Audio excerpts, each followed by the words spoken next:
So hello everyone, সবাইকে অনেক অনেক স্বাগত। শুরুতে সবাইকে বড়দিন শুভেচ্ছা। সো বেসিক্যালি আগামীকাল মেলবোর্ন ক্রিকেট গ্রাউন্ডে অস্ট্রেলিয়া বনাম ইংল্যান্ডের মধ্যকার দুটো অ্যাশেজ টেস্ট ম্যাচ অনুষ্ঠিত হবে, যেটাকে বক্সিং ডে টেস্ট হিসেবে ধরে আর কি।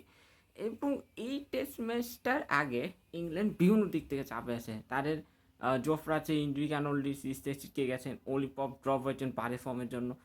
এর উপর যে বিষয়টি নিয়ে সবচেয়ে বেশি আলোচনা হচ্ছে বর্তমান সময়ে সামাজিক যোগাযোগ মাধ্যমে, আমি গতকালও দেখেছি জিনিসটা, যে ইংল্যান্ডের কিছু ক্রিকেটার নাকি অস্ট্রেলিয়ার সাথে অ্যাডিলেড টেস্টে হারার পরে মদ পান করেছিলেন, এবং বেন টাকেটে একটা ভিডিও খুব ভাইরাল হয়েছিল সোশ্যাল মিডিয়াতে প্রচুর, যে তিনি মদ পান করে মানে বিভিন্ন লোকজনের সাথে কথা বলছেন।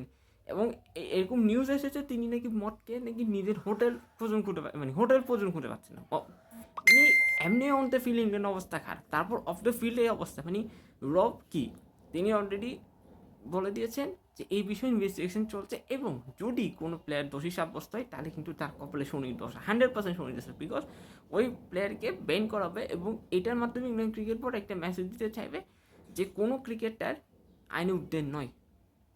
আপনি একটা দল ম্যাচ হারতে পারে, তাই বলে এইগুলা করার মানিটা আমি বুঝলাম না। ঠিক আছে, এখন ওই মানে ইনভেস্টিগেশন এখনও চলমান মেবি, তো ওই বিষয়ে এখন অফিসিয়াল কিছু জানা যায় না। বাট রব কির পক্ষ থেকে জানা হয়েছে যে ইনভেস্টিগেশনটা চলছে। এছাড়া আর কিছু আরও কিছু জিনিস যদি বলি, অস্ট্রেলিয়া কিন্তু অলরেডি 3-0 আগে আছে এখন। প্যাট কামিন্স, নেথারল্যান্ড দুজনে আনফর্চুনেটলি কারণে চিকে গেছে। নেথারল্যান্ড তো হ্যামস্ট্রিং ইঞ্জুরি হয়েছে, কারণ তিনি ইংল্যান্ডের সেকেন্ড ইনিংসে 58 আর বল করতে আর নেই।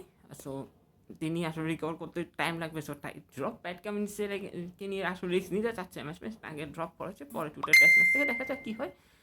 সো ওভারঅল ইংল্যান্ড যদি আসলে হোয়াইট ওয়াশ এড়াতে চাই তাহলে কিন্তু they have to win the last 2 matches.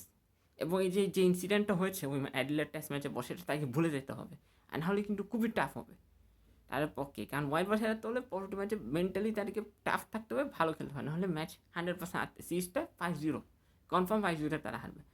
So হচ্ছে আমার আজকে ভিডিও কেমন লাগছে অবশ্যই কমেন্ট করে জানাবেন। ভালো লাগলে অবশ্যই বেশি করে শেয়ার করে জানাবেন। আপনার সাথে দেখা হচ্ছে আমার সরি, সেটা আমার হচ্ছে আমার শনিবার, তো ভালো